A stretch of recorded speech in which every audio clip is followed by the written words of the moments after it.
ঠাকুরগাঁও দিনাজপুর সীমান্তে জমে উঠেছে ২০০ বছরের প্রাচীন এক মেলা। মহিষ কেনাবেচার জন্য বিখ্যাত এই ঢেমঢেমিয়া কালী মেলার রয়েছে দীর্ঘ ইতিহাস। চলুন বিস্তারিত জানা যাক।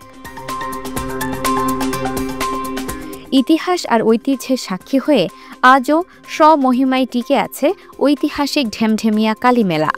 ঠাকুরগাঁও ও দিনাজপুর জেলার সীমান্ত ঘেঁষে অবস্থিত বীরগঞ্জ উপজেলার পলাশবাড়ি ইউনিয়নের সোনাচলরি ও চাপাড়া মৌজায় প্রতি বছর এই মেলা অনুষ্ঠিত হয়। প্রায় ২০০ বছরের পুরনো এই মেলা চলবে আরও কয়েকদিন। এই মেলার প্রধান এবং সবচেয়ে বড় আকর্ষণ হল এর সুবিশাল মহিষের বাজার। দেশের বিভিন্ন প্রান্ত থেকে ব্যবসায়ীরা, বিশেষ করে মহিষ পালনে আগ্রহী মানুষেরা এই মেলায় ছুটে আসেন মহিষ কেনাবেচা করতে। ঐতিহ্যবাহী এই মেলায় দেশের নানা অঞ্চল থেকে ব্যবসায়ীদের সমাগম ঘটলেও মহিষের বাজারের একটি বড় অংশ জুড়ে রয়েছেন জামালপুর থেকে আসা ব্যবসায়ীরা। তাদের সাথে কথা বলে জানা যায়, জামালপুরের মানুষ মহিষ পালন করতে এবং মহিষের দুধ খুব ভালোবাসেন। অনেকে মহিষের গাড়ি এবং পোষার জন্য মহিষ কেনেন। এবারের মেলাতেও জামালপুর থেকে আনুমানিক ৪ শতাধিক লোক এসেছেন মহিষ কেনাবেচার উদ্দেশ্যে।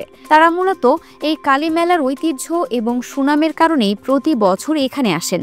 তবে পুরনো ব্যবসায়ীরা বলছেন, আগের তুলনায় মেলার পরিসর এখন অনেকটাই কমে গেছে।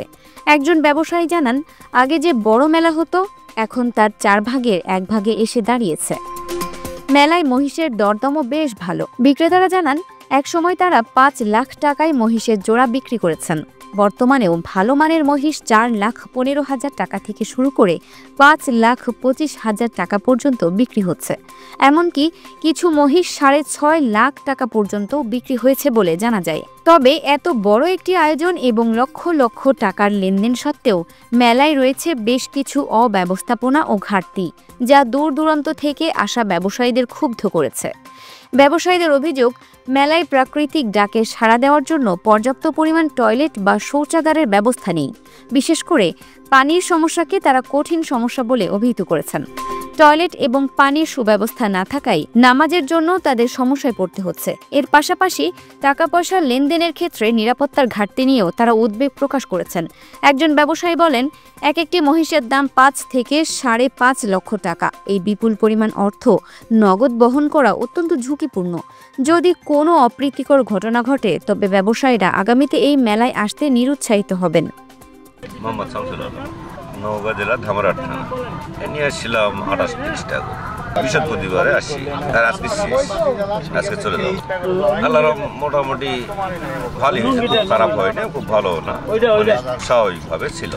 এবছর মেলাটি কিছুটা আগে শুরু হওয়ায় বেচাকেনায় সামান্য মন্দাভাবও দেখা দিয়েছে। ব্যবসায়ীদের মতে আর মাত্র ১৫ থেকে ২০ দিন পরেই আবাদ বা চাষাবাদের মৌসুম শুরু হবে। মেলাটি তার আগেই শুরু হওয়ায় ক্রেতার সমাগম তুলনামূলকভাবে কম, যা মেলার রেজাল্ট বা বেচাকেনার উপর কিছুটা প্রভাব ফেলছে। ঐতিহাসিক এই মেলায় দেশের বিভিন্ন প্রান্ত থেকে সহজেই আসা যায়। ঠাকুরগাঁও পুরাতন বাসস্ট্যান্ড থেকে ইজিবাইকে ৩০ টাকা ভাড়ায় গড়েয়া বাজারে এসে সেখান থেকে ঝাড়বাড়ির রাস্তায় মাত্র ১০ টাকা ভাড়ায় মেলা প্রাঙ্গণে পৌঁছানো সম্ভব। অন্যদিকে দিনাজপুর জেলা থেকেও বীরগঞ্জ উপজেলা হয়ে সহজেই এই মেলায় আসা যায়। এই মেলার ইতিহাসের দিকে তাকালে জানা যায়, বাংলা ১২৮০ সনে অর্থাৎ প্রায় ১৮৭৩ খ্রিস্টাব্দে কার্তিক মাসের অমাবস্যার দিবাগত রাতে হিন্দুদের ধর্মীয় রীতিনীতি অনুসারে একটি পাঁঠা বলির মাধ্যমে এই মেলার শুভ সূচনা করা হয়েছিল।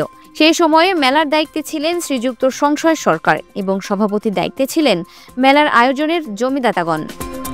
এই জমিদাতাদের মধ্যে অন্যতম ছিলেন চাপাড়া এলাকার বাসিন্দা মরহুম জবির উদ্দিন শাহ। প্রথমে স্বল্প পরিসরে শুরু হলেও সময়ের সাথে সাথে মেলার আয়োজন, সীমানা এবং সুনাম বিস্তৃত হতে থাকে। ধীরে ধীরে এই মেলাটি শুধু উত্তরবঙ্গেই নয়, বরং ঢেমঢেমিয়া কালীর মেলা হিসেবে পুরো বাংলাদেশে পরিচিতি লাভ করে। এই মেলার নাম অনুসারে এবং এলাকাবাসীর সহায়তায় এখানে পরবর্তীকালে অনেক শিক্ষা প্রতিষ্ঠানও গড়ে উঠেছে, যা এই মেলার ঐতিহ্যকে আরও সমুন্নত করেছে। Dinajpur TV multimedia desk.